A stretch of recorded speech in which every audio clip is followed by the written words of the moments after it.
We're out here on a beautiful April day at Boyce Hill, and I'm excited to be joined by other Boyce Hill enthusiasts to help us read the landscape from a cultural history perspective.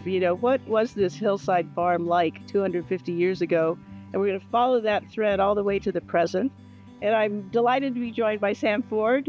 She runs Turnstone Research. And Sam, you spent a lot of time out here researching this forest, and I'm so grateful you could be here today. What excites you about Boyce Hill? Boyce Hill is a really neat and very rare example of an old hill farm. So it's about a 98-acre parcel. Most of that is still open today. And so it's a really unique opportunity to get a sense of the scale of what these old hill farms looked like. And there's a lot of neat cultural features still left out here: cellar holes, Stonewall, and a couple other mysterious features. That we'll explore. Yeah. we want to save some of the mystery for later. Peter, how did you get involved in Boyce Hill? I had just moved here and was looking for ways to connect in the community and learned that the town of Fayston had to do a management plan for Boyce Hill. This is a requirement of the Vermont Land Trust easement. I had some background in outdoor recreation policy planning. I said, I'm the man for that, and I jumped right in. Thank you for joining us. Yes, and Brad, what's your connection to Boyce Hill? Hi, so I came up here hiking many years ago, and upon seeing the landscape being as it was open, I participated in the Vermont Master Naturalist program with you in 2020 and 2021, and I gravitated to the cultural impact portion of our lessons and curricula, and started working with some local folks to investigate this area. And then I joined the Rural Resources Commission in town, and we got a grant to hire Sam, essentially, to research at this location, and I guess that's why we're here today. Excellent. And then I have to say, when we put out an email saying we'd like to have people to help narrate the history of Boyce Hill, Woody, your name came up a bunch of times. I say, gotta get Woody. Woody, tell us about your connection to this landscape. I think that I first noticed this land from a distance skiing at Mad River Glen, and it stood out oddly against the background of forest. So I became curious enough to decide to drive over and visit the place on skis. I'm a telemark backcountry skier, and had a cohort of friends who actually lived quite close to here, so they took me up to tour around and visit the environment, and it just became immediately very appealing to me. Beautiful. I've been an enthusiast for the place ever since. We'll be hiking to the cellar hole of the maybe not immediately original house. Often there was a log cabin or something, and then the house was built. But we'll be at the house of the original farm family here. Look at the barn foundation, walk out to the corral and cattle chute, which I love this feature. Go over to a stone wall that has an interesting history that you helped uncover. And then, head on to look at some other parts of the property. But when you come to visit yourselves, you can look at this map and see where we've gone walking and find the features that we'll be interpreting. So let's go do that.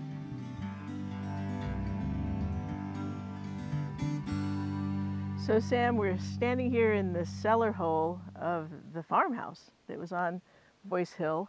And I know we're going to go more deeply into that. But before we do, I just want to notice what I'm noticing, which is the geology. I'm noticing that the rocks that make up this foundation represent the rocks that are under our feet. These people did not go far to find what they needed for materials to build these cellar holes, Right. to put the houses on. And I guess I'll add that prior to that, while they're building this cellar hole, digging it out and creating the foundation, they were living nearby, probably in a log cabin, maybe a father and a son. I don't know if you know the exact details, but Vermont-wide, the common practice was for the father, maybe the eldest son, to come up for several summers to set the family up so that they could move up into this area. I guess, again, one of the exciting things about standing in cellar holes for me is I suddenly really can see these rocks that have come out of the till that are under our feet. Yeah, right. So you mentioned this was a cellar hole for a house. So there's a few ways that I was able to figure out how I knew that this was the house versus the barn. Generally, the relative size and shape is smaller overall than what you would expect to find for a barn. There's some larger ones towards the base. We've got a nice example of a large one down here. And having larger ones towards the bottom and slightly smaller ones towards the top helps to strengthen the structure overall. And what I notice about these rocks, this schist is kind of cooperating with the stonemason here, the farmer, because it cleaves in these fairly flat surfaces. So it's pretty easy to stack. And I often see it in trail builder situations. They use it for the risers because it has a nice flat, hard surface. So they lucked out in terms of the local rock. Oh yeah, I think so. So this is roughly the size and shape of a Cape style house. I've got a representative photo of what I think it would have looked like. Oh yeah, wow. So it's about a 1.5 story Cape, and these were popular at the beginning of the 19th century, roughly 1830s through the 1850s. Usually had some kind of central chimney format, and the central chimney helps to sort of also create a point of strength for the frame structure that would have been on top of this foundation. And so that's a really nice timeline to have, because some of the evidence I found in the deeds suggests a late 1840s date for this house. And then we've also got some really neat other features that are in the wall itself that help us to sort of pinpoint within the 1840s what date that would have been. And there's a piece right over here. Okay, well, I want to see that. All right, so we've got one piece over here that helps us to further differentiate this as a house foundation from a barn foundation, and that's the presence of mortar. Yeah, I see that. So you would only put mortar in your house foundation. You want to make it nice and strong and help to keep little critters and stuff out of your basement area or your cellar. And so this, as you can see, is breaking apart really easily in your hands. It's crumbling. It's got a very, if you really look into it, it's got a really nice white texture in here. Yeah. Is that limestone? Yeah, so this is a lime-based mortar, which is pre-1860s, is the rough date for that. So this is a really helpful clue that helps to sort of pinpoint that 1840s roughly build date for this structure. And then in addition to that, we also have really nice leftover remnants of handmade bricks. Yeah, I see the real texture in that. Yeah. Someone scraping it flat. That's right. That's exactly right. So you can also see on a couple of these corners, they're not very straight. They're not very smooth. There's some imperfections in the clay itself, air pockets, stones, and a variety of different objects. I love that. I love that. And you've told me before that you've seen one where someone's fingerprints. The fingerprints are still, yeah. So these are very these can be very personal items. Yeah, exactly. I love that. Well, speaking of personal, I noticed in the photo there was a large family. I know that's not this family, but what do we know about this family and how they were living in the mid-1800s on this site? Yeah, so if we go for the 1840s as the build date, as I said, I found evidence in the deeds that suggest residence, specifically being mentioned for the first time about 1847. And so that was in a mortgage for Aaron Elliott. And so I think he took out the mortgage to be able to afford to build the house itself. Okay. And so he was up here with his family. They're a relatively small family. And Brad, actually, in his investigations out here, has found a couple of clues that relate to the Elliott family. Wow. Yeah, I was up here one day wandering around, and my foot caught on something on the ground as I was walking around up here. And what it was this piece sticking out of the ground. So I reached down and grabbed it thinking it was just a small piece of metal or something else. And I pulled up this, this is technically what they call a cast iron. You can see the cast here. So it came in parts. Yeah, it came in parts. This is a cast iron. This was a three-legged, 1, 2, and 3. The other pieces are missing. Gooseneck kettle. Wow. These were manufactured beginning in Europe in about 1700 and then brought over to the United States. They were made in foundries here in New England through about 1895, and this would have been a typical lightweight tea kettle that a family may have used in their home to heat water and to provide a little moisture inside the house in the wintertime. Well, you said it's lightweight, but it is cast iron. They were about 6 pounds when they were fully complete. It did have a lid and it had a handle. Yeah, I can see where it attached here. Yeah. So would you hang this near the fire and heat it that way? Either that or set it on top of a stove or right, like hang it. You certainly could hang it. So cool. Sam, look at that. Yeah, this is great. I had tea this morning myself, so. Well, there you go. I mean, there are traditions that have come all the way up, through the ages, and having tea is a long tradition, isn't it? Yeah, it's really neat to have this direct connection with the families that lived here. There's a good view down below where you can see this house foundation with a retaining wall, and you can see part of the barn. Let's head over there. So Sam, at the time that this hillside was being farmed, there were hillside farms all over Vermont. And one of them was up on Ricker Mountain in Waterbury. And that was one of the only farmers that we know of who actually kept a diary. There wasn't time or interest. He wrote a single line every day from, I believe it was the 1830s through the 1880s. So he was the one who best documented daily life. His name was Jasper Ayres. And I just want to share with you what he was doing in the spring. So we're here in the spring. And what he was doing was, he says, gathered and boiled sap, 70 pails, cut browse for cattle, hay all gone in the bay, snow a plump 12 inches. Sugared off 50 pounds, picked stones and harrowed to the old house, finished planting potatoes and washed sheep. Mended fence, plowed in the west field, sawed to Jerry's mill from noon until midnight, cut school wood, and hewed timber for C.S. Risley. So this was a busy man, starting his farm for the summer, working for the neighbors to have income, boiling maple sugaring, in his sugar shack. So it was, that was kind of the life that was going on in this era. Mm-hmm. What do we know about what the people were up to here on this farm? Yeah, so we're here on the downhill side with this really nice perspective of Woody's up with the retaining wall for the cellar hole, which would have been, it's holding up sort of a small yard area right around the cellar hole. Down here in this nice flat area is sort of like the farmyard proper. Probably would have had a kitchen garden. And then we've got Brad over here in the center of the barn, which we'll talk about in a second. But there's a couple really neat stories out here with the families that lived here. So the Elliots built the house. After them, we have the Boyces, and then after them, we have the Somervilles. Okay. And you mentioned the Risleys. Yeah. Oh, and the other side of the on valley. the other side of the valley. Yeah. Which eventually found their they did. who found their way So here. this is actually the same Risley family. Well, Probably connected. Yeah. Very likely. Yeah. Because the Risleys that I know about actually ended up back in Waterbury. So I think did there's a they? connection there. Okay. I love the story of Mr. Somerville, who was here since he was 12 or something like that until his demise, and how. Yeah, can you talk about that? What you learned about that people took care of him, right? Yeah, so the Risley family that we're talking about were the niece and nephew of James and Candace Somerville. They didn't have their own children, and so as James was getting on, Candace had already died. He was getting to the point of wanting to sell his land to the next generation, and so we see Ora and his wife coming up here, and so we've got that reflected in a deed, which is actually, it's kind of poignant. I really like looking through deeds. You can find a lot about the actual family's relationships from them.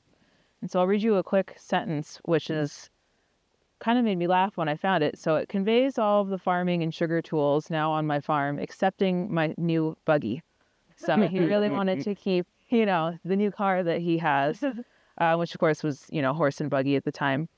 But the deed also stipulates that Ora and Clara were responsible for the support and care of the said Somerville during his natural life while he lives upon the farm.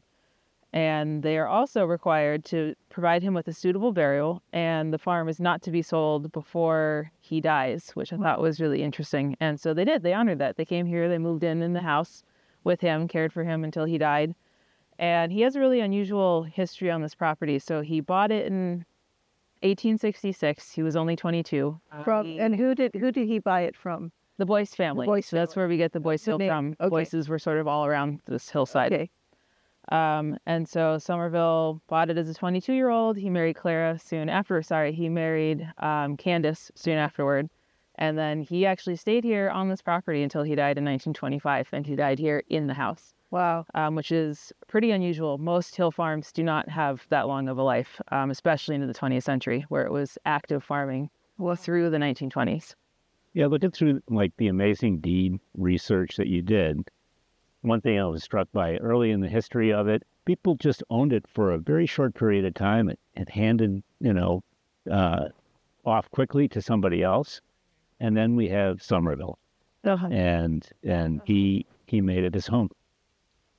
That's so cool. Yeah.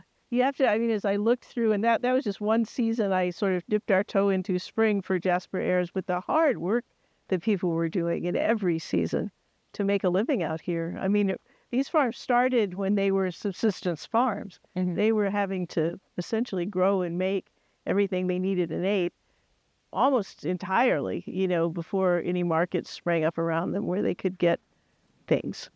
And this farm then eventually moved into some market farming. Yeah, and so that was the view, the vision was to grow a community where there could be commerce. I mean, people brought that with them from Massachusetts, but it took a while to get there. And there was failure and there was turnover and there was, And so we're going to talk about that a little bit later. yeah, Yeah, back we in can that story. go visit the barn and get a really good sense Yeah, of I'd love to look at, how production grew. and the barn structures reflect the sort of small subsistence start, through into a more commercial era. Mhm. I guess the only other thing I would add is that one thing I've taken away from, and you've seen much more of this than I do, but it's reflected in deeds and it's reflected in diaries, how interconnected the community was quite locally, how they really depended on each other Mhm. to survive. Yeah, when Somerville bought it, he got a very generous, I forget what it was, but there was some financial support of him through Yes, the there was. mortgage. Yeah, he was quite young when he bought it. Uh-huh. So James Boyce, who owned the property, had known him from growing up just down the road and felt like this was a really important gift he wanted to give him. So he kind of gave him a really light mortgage with a really generous timeline for paying him back for the property. That's really touching. Yeah, I mean, the people wanted people to succeed. Well, Sam, you and I have talked about the different aspects of evidence of people being here before us. And sometimes we find things on the land and we don't exactly know what they are, but they can help tell a story. This piece, we're not really sure what this is, but we found it near a stone wall. We assume it's a farming implement. If you think you know what this is, pop it in the comments and let us know what you think this is. Just today while we were wandering around, we found this little piece. It's a piece of cast iron. And again, we don't know what this is either, but I think sometimes some items can tell us exactly what the land was used for, and some items can tell us a little bit more about the land and maybe the timeline of usage. And I'll hand it over to you to talk a little bit about the barbed wire we found up here. Yeah, so we've got two different types of barbed wire here. We've got smaller sheep wire. It's got the barbs are much smaller. I would feel very comfortable putting my hand around it and squeezing. And then we've got some cow wire here. These barbs are much bigger, a lot more sturdy.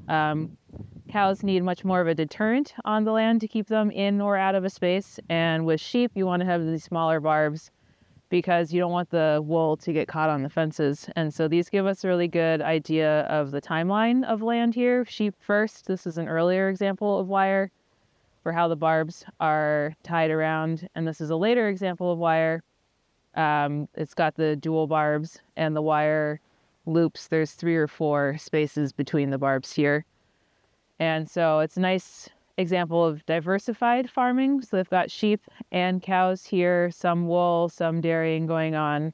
And barbed wire we see is invented in the 1860s. So we have stone walls and then we get the barbed wire. And barbed wire is a really cheap and effective way to make your walls or your fences much taller. So in the second half of the 19th century, we shift to market farming. You need a surplus. You need to have a way to store your surplus, and it needs to be protected. So this is the barn. All 4 of us are standing roughly in each of the 4 corners to get a sense of the scale and size of this building. So this is a late 19th century bank barn built roughly around 1889. And so a bank barn would have been built into the bank of the hill here, and wouldn't have had a wall on the lower side between Alicia and Peter. So it'll have the 3 walls on the uphill side with access either from the uphill or from the far side coming in. And so these bank barns were situated to take advantage of a basement level. And so the main access for the livestock would have been on the first level above all of our heads right now. Basement level would have been for manure storage, other storage purposes, potentially sheep or pigs in the winter. Cows and horses would have been on the main level, and then the upper levels would have had the hay storage. So you can think about it in terms of a vertical energy transfer system where the raw materials are put in at the top on the highest level. Middle level for the cows, it would be shoveled down for them to eat. They would eat it, process it into manure, and that would have been shoveled down into the basement and then taken out through the open basement level off into the farm fields to be used as fertilizer. So we've got a really nice example on this landscape of how this basement level was used. We've actually got an old farm road that is just behind Peter. It's framed by the stone wall towards the left, and then just beyond that you can see where it continues, framed by the line of maples, and it goes straight out into the tilled fields. Sam, it's really helpful to look at Peter and Woody standing out there and visualize the size of this barn. I know this was a little bit later era barn for this area. Do you have anything to share with us about sort of the stages of barns in Vermont and how they grew up from these small English barns to barns this size, this bank barn? Yeah, I brought some pictures. Oh, good. All right, so I've got a series of barns here. I'll give you each a picture, and then I'll have you line up in order of oldest to newest. What do you think? Well, I like This is yours new. for new. I do Yeah. like yours for new. And I like mine for oldest because of the small size and the door under the eaves, which they stopped doing at some point. Yeah, so should I walk over to where you are? Does this solve the problem? That would mean, of course, this one's in the middle. That one would be in the middle. And he is now. Woody, do you agree with that? This one looks a little more beat up, but I Yeah. understand your reasoning. Yeah. All right. Right, how do That's we my do? final answer. Yes. That's very good. That would be the right answer. So these are all 3 of these are Vermont barns. And so we've got Alicia's holding the oldest. This is an English style barn, roughly 30 by 40. This particular one has a foundation. It was put on later, but usually these are sitting right on the ground. And as she pointed out, it's got doors on under the eaves side, which later they figured out in Old England, they had pretty easy winters, not a lot of snow, but in New England, this style barn didn't, come over very well because each morning the snow falls off the roof. You have to clear it out of the way. So eventually they figured out to put the access under the gable peak side, so snow goes off either side. So they moved the door from the Access side is to easier. the long side to the short side. Correct, Yeah. yeah. And so this is probably the closest example to what we're standing on now for this barn foundation. So this is a bank barn. It's been lifted up off of the ground. Nice large stone foundation. You can see it's got basement level access here. Row of windows along the main level.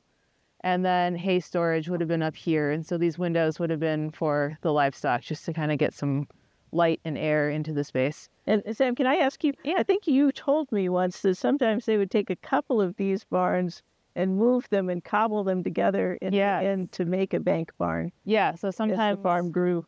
you can see barns like this where the roof are slightly different, or you can see where they've been stitched together. And once you put the entrance under the gable peak, it's a lot easier to extend them as far back really as you need to. I want to say one other thing about this because I've just always loved this, and you probably taught me this, but so it used to be when the doors were on the side like this that you'd open them and they were on both sides, right? So the wind could blow through, Yes. and they would winnow grain, they would thresh it and throw it into the air inside here, and that there was a piece of wood. The grain was very precious, so they made the floors very tight together, and then the piece of wood here to keep the grain from spilling out onto the grass was called a threshold. That's right. It's holding the threshings inside. Yeah, it held the thresh in. Still, so this would be the threshing area, and then one side would be animals, and one side would be storage of hay and other materials? Is that Yes. right? Yeah. 'Cause I was always struck by that originally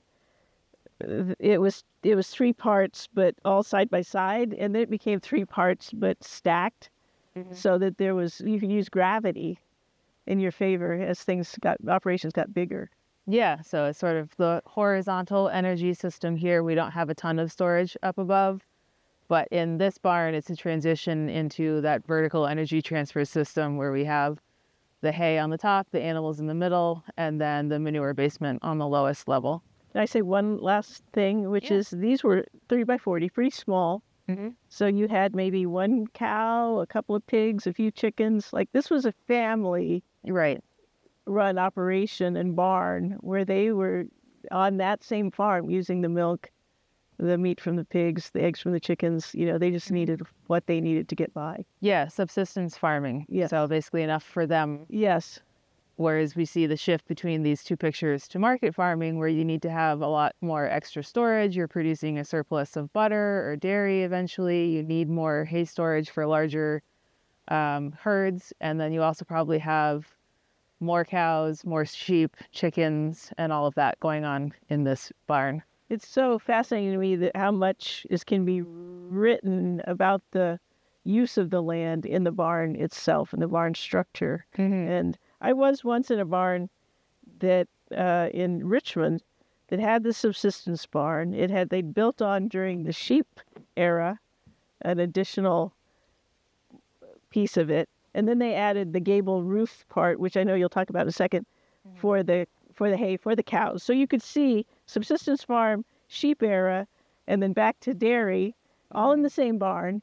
But what was striking to me was the boards inside the barn went from being old forest size Yeah. to tiny Much little smaller. 2x4s. As time went on, you could see the forest disappear from the land the barn was sitting on. So it's just such a cool. Yeah, and that's one of the reasons why you see that evolution of the barn styles, because these older barns with the old growth timber in them were so valuable, they wanted to keep them, and they just sort of expanded beyond that. So we've got about 100 years here between roughly 1790s, 1890s, and then it's sort of, the timeline slows down a little bit. So this is a roughly 1910s, 1920s style barn. I think this is what we all think about when we think about, a Vermont barn.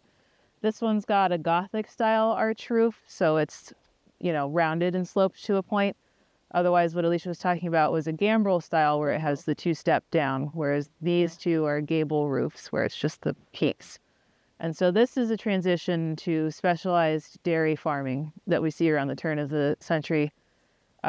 This is part of regulations that were happening to require this row of windows to have separation between the herd and then the milking parlor, and to sort of get these barns, they're back on the ground, but they have a concrete foundation for cleanliness on the interior so they could be hosed down. And some of them had really elaborate systems that would sort of go through water with the manure gutters with little rakes that would travel around. So this is a much more mechanized style, very modern barn.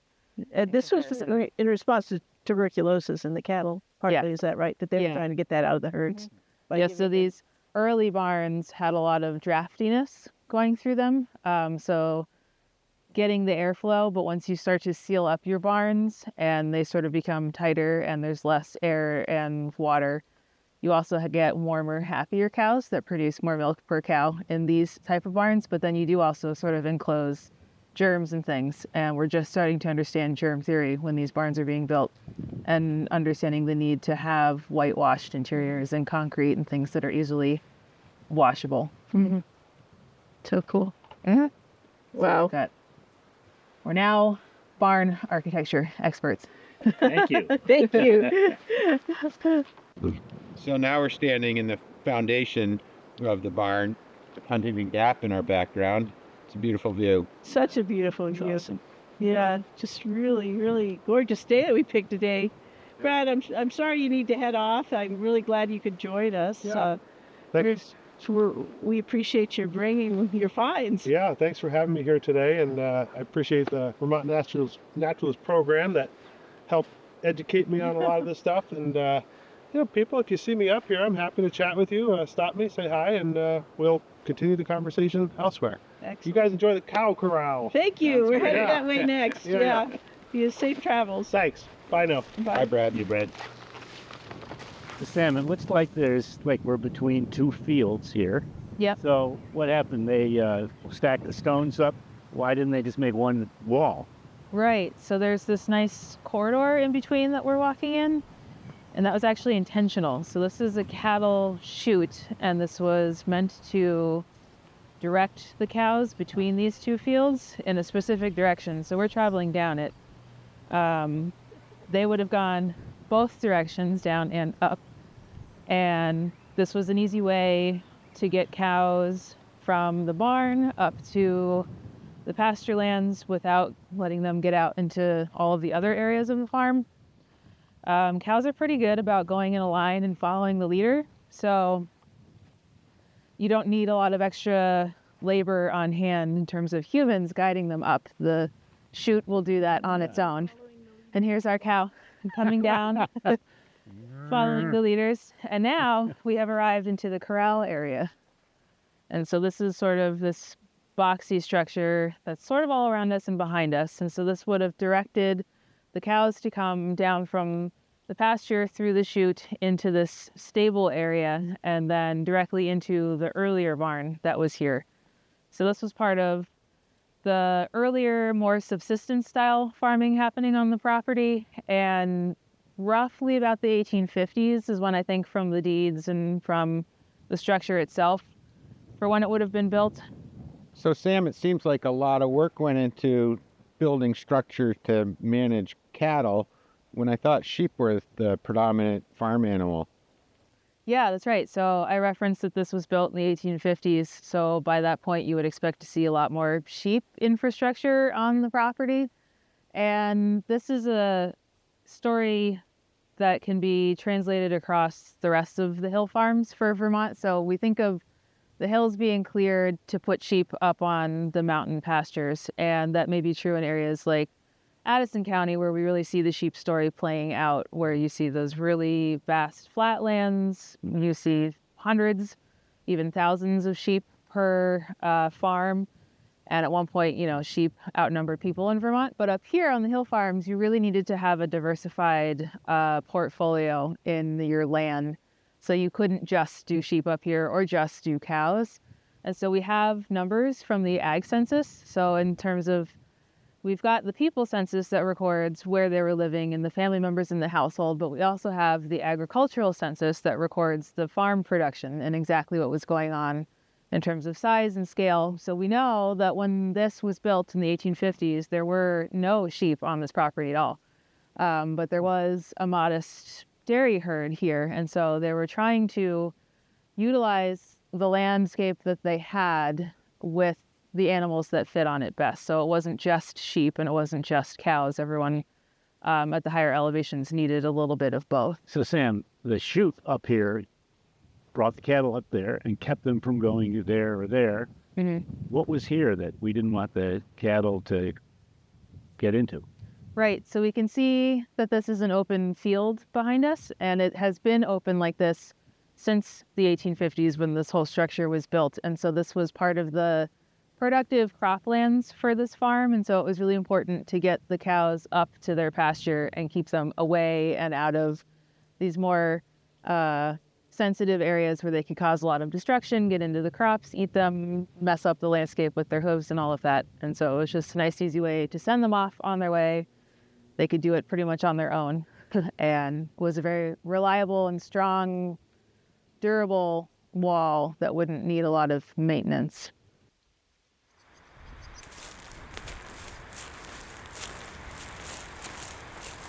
The sound of music quality to it. It used to be like what a spin around. It does. When we were working on the management plans, the people wanted views, and everyone always thought, I'll speak for myself, from when you're up there, the view down here, but really the view looking up It's gorgeous. is gorgeous.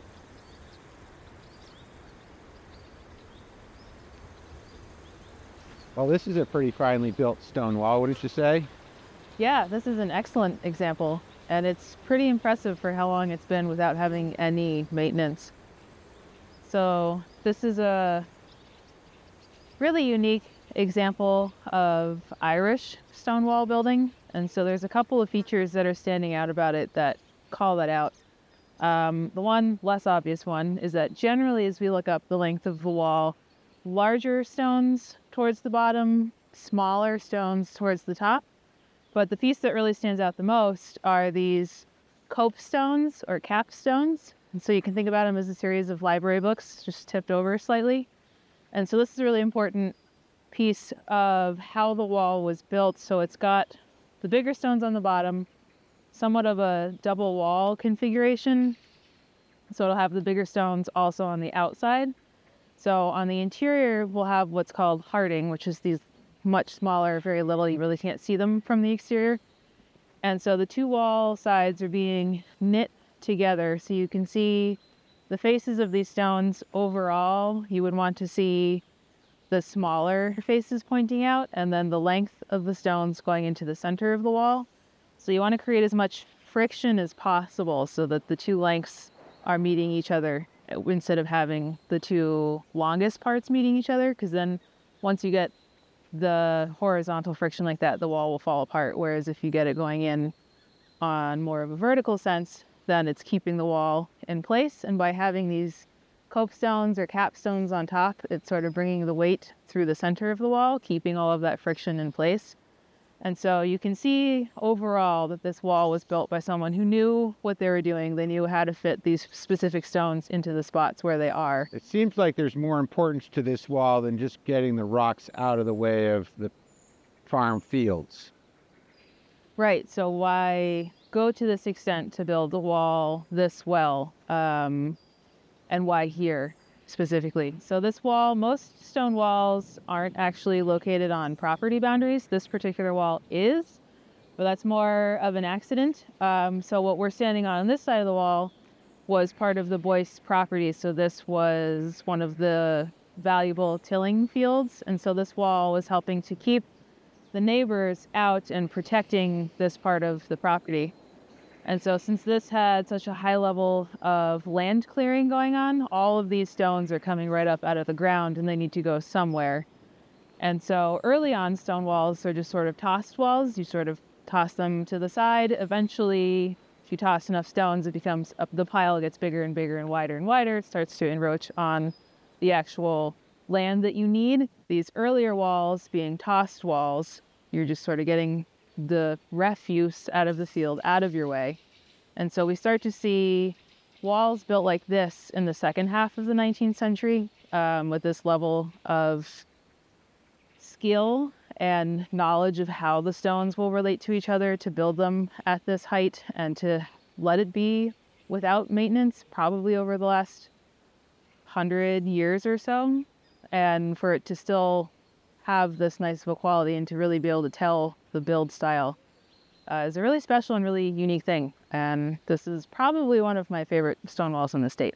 So it's not far from here that wall of this quality becomes a rather shabby wall. Yeah, do you want to go take a look? Sure.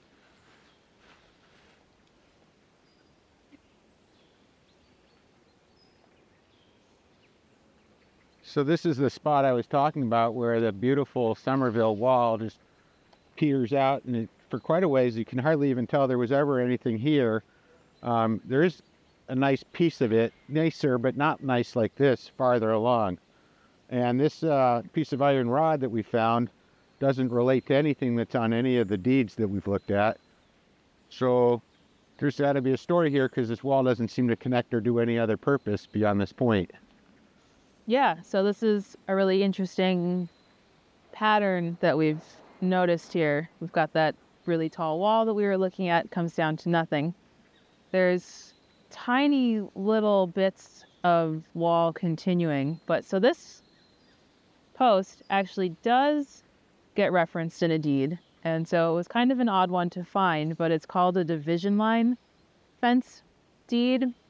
And so these were recorded when there was enough of a disagreement between both of the neighbors on how to build and maintain fences that they had to call in fence viewers.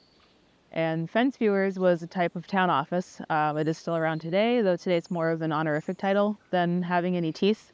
But in the 19th century, fence viewers were really important. So this is the market farming era. They were paid to walk up and down fence lines.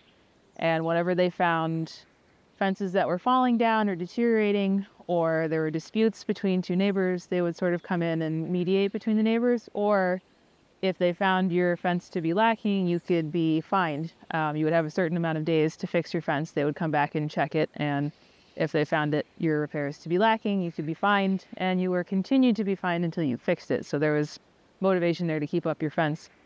In this situation, these two men appeared to not get along with each other very well. I actually found a reference in the newspaper to a fight that they got into, came to fisticuffs even in town. And so Arba Durkee ended up taking Somerville to court over this fight. And so we have these records of what happened. Eventually, it was dismissed as just, a disagreement between neighbors. But we do have this fence line deed that was left to us that stipulates that Somerville is required from this post north to maintain the fence, and that Durkee was required from this point south. And so we have this nice story in the landscape where clearly one of them was much better at maintaining their fence than the other. So we're on the eastern side of the property now, and this wall looks entirely different from Somerville's wall that we saw on the other side of the property. What's going on with that? Right, so this is another example of a stone wall that was built along the property border by accident. So what we are in now is the pasture area. And so this wall looks very different. It's got the same builder, but these are very large stones. There's some smaller ones mixed in, and I think that's just some of the hardening that's coming out of the wall. But these are ones that I definitely would not be able to pick up and move anywhere. And so that's what you would see for a pasture wall. Just get the big ones out of the way so that your livestock has some room to graze in. And this is here to protect the neighbor's property from the livestock getting out. And so you can also see the pasture land here with how varied and lumpy the landscape is. This clearly was never cleared for tilling. It was cleared for pasture, and hooves and all of that over time tend to really break up and sort of dismantle the soils. So there's more to this orchard than meets the eye? Oh, absolutely. So these trees can be traced back to a deed from 1866. That's when Somerville was purchasing the property as a young 22-year-old. And a part of the agreement with Boyce for him to acquire the land was that Boyce would then, for the next season, get the use of the apples in these trees. And the deed goes on to specify 10 trees that were in this corner of the property. So it's a really neat connection we have, that these current trees are the descendants of what's talked about in that deed. And they're also a really nice intersection between managing a cultural landscape in addition to the ecological one. We try to sustain that by having the public over to visit us for a tree pruning workshop each winter. It's a really fun event and an opportunity to learn something about caring for your own trees and helping us take care of these. We're here at the top of Boyce Hill, just magnificent view in many directions. I just feel like I keep wanting to turn to look at the mountains and over the landscape here. And it feels like a privilege to be here. And I'm just curious how we went from the Somerville farm ownership to being able to sit here today on public land. Do you want to tell us a little more about how that unfolded? Sure. So after the Somervilles sold the property to their nephews, the Risleys, in 1925, it was used successively after that point as primarily a pasture. So that's the entire property. The farm and farming ceased at that point. And throughout the early 20th century, it was connected to the Risley name, but a series of successive families continued to use it as pasture land. And I think it's cool that the Risleys took care of Somerville as part of the deal. Yep. Yeah. Of In his dying days. Yeah. So here's this young man, came on the land in his 20s, outlived his wife, and was taken care of in old age by the next generation of people who would own the land. Yeah. Just cool. And they didn't stay long on the land as residents either. I think it was in the 30s that they moved to Waterbury, and that was the last full-time occupant of Boyce Hill. Interesting. So then what happened?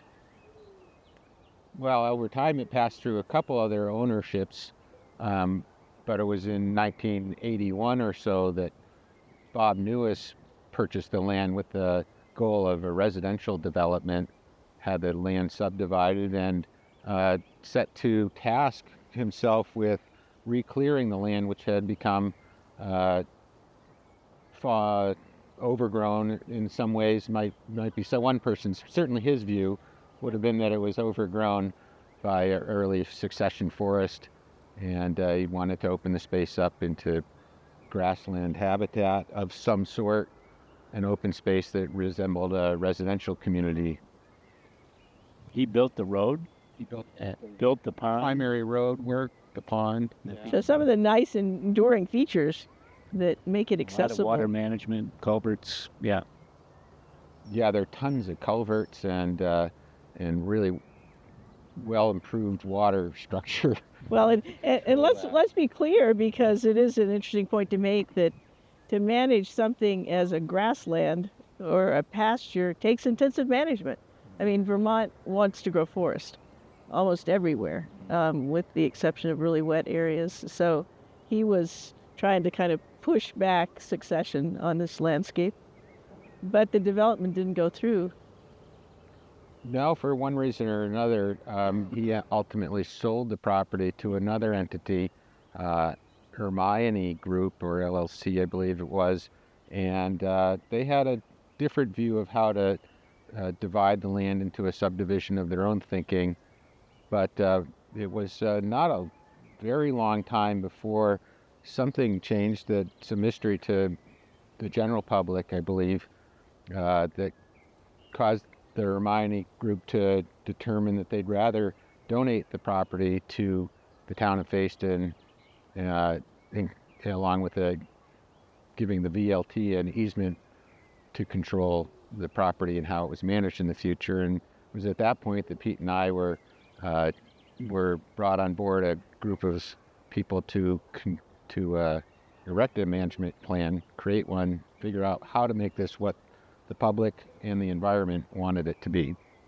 But even when it was in private ownership, it had a history of people accessing it, and it was just a little bit locally famous as Risley's Pasture. As Risley Pasture, and then also as Newis's Field. Uh-huh. It was a popular destination amongst the local folk who knew Bob or anybody else who had control of the land and sought permission to use it. It was Cool. pretty generously shared with the public, who came to swim, ski, hike, forage, and play. And horseback riding also was common Wow. in those days. Boyce Road was a Class 4 road. Yeah. A couple of our abutters, experienced the property as their own. That Uh-huh. that way. And once the town took it over, there was an interim management plan that was put together, and Woody came on with me and others to create the 10-year management plan that's in place now.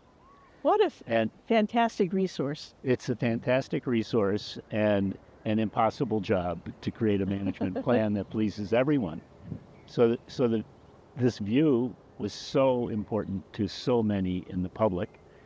And the Conservation Commission also recognizes the habitat benefits and the ecosystem services that a place like this provides.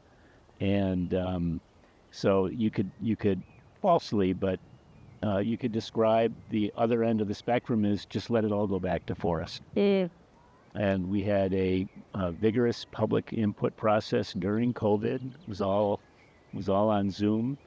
Brought in a lot of expertise that really helped us understand what was going on here. We reached out to the public to find out what their hopes and dreams for the property were. And we came up with a perfectly successful plan that absolutely didn't please everyone well, to varying degrees. it's Yeah. There is something that seems to be universally appealing about the old hill farm feel of Yeah. this place. Yeah. And I don't know if that goes back to the savannah or I wonder. what, but it's just interesting how many people come here and just take a really big, deep breath and breathe it in and enjoy it immensely. And it's remarkable how many people you find have been visiting here for a long time and get to enjoy it now being public property. I'll just speak for myself, but you walk in and you can't not notice the cellar hole. Actually, at the beginning, you could maybe fall in because it was all over We had the a road. sign there Yeah, we had a sign to there. warn people that they might stumble into a cellar hole. But that was about it. And then, with Sam's help, really digging into the history of it, and we'd encourage anyone to read the entirety of the work that you did. It's beautiful. It's on the Conservation Commission's website. Boyce Hill Historic Survey, Beautiful. the title there, and it's really a good narrative as well as a bunch of great facts. Wow. I'm kind of missing Brad in the conversation at the moment. It feels like each one of you had kind of a pivotal role in helping us tell the story of the place and conserve it, for the public and manage it in a way that keeps some of those essential hill farm features while also letting parts of it rewild. It's quite remarkable. We don't plan to be totally hands-off in terms of rewilding. That would be, and this transition habitat, Yeah. young forest is important. It is, absolutely. And finding ways to encourage old growth characteristics. It's kind of in our Where set of appropriate. intentions. Yeah. I love And- that idea of kind of going from old growth characteristic, just this ecotone through the young forest into the pasture, the grasslands, the shrublands. It's kind of a suite of habitat that supports I such have a this range of dream animals. that I've done absolutely nothing to forward, but this would be a great process, educational process to engage in looking at what it does now and seeing what succession is, and how the place will change over time. This is purely hypothetical, but if you came back in 30 years, what would you hope to see on this Boyce Hill? God willing, I can come back in 30 years. Well, I'll say this, that the work that Sam did, helping me understand the historical use of the land, left me with the impression that humans, Europeans, settlers, whatever, were on the land really for a very short period of time. Somerville was there longer than anyone else. Wasn't really very long, and the fact that this was conveyed with the Vermont Land Trust easement in perpetuity, it just feels wonderful knowing that that's there. I have a favorite T-shirt. It's from REI, and it has a picture of a wolf on it, and it says "part, not apart." It's about our relationship with the land, and I think we need to recognize that our individual relationship with the land is for a short period of time, and Boyce Hill will be here long after all of us are gone, and the fact that it's preserved with an honoring of its cultural history, but it's going to be what it is, and it makes me feel good. Thank you. Yeah, I'm with Pete. I hope people will honor Mother Nature here for as long as it exists, and that people will treat each other well, kindly and fairly. I hope that folks will leash their dogs when they visit here. It is on the rule, and I hope that there's 3 feet of snow when I come in the winter, and I hope that it's sunny and warm and calm when I come to swim in the summer. Grace. Oh, and the strawberries. The strawberry crop can be marvelous, but they haven't done so well lately. Fantastic. Let's see Well, the thank you strawberries all come down. for coming on this adventure, and we'll thank Brad in absentia, but it was great having all of you here, different perspectives on this land and helping us all understand it better. And thank you for joining us on another Vermont Master Naturalist hike. Join us next time. We'll have another adventure.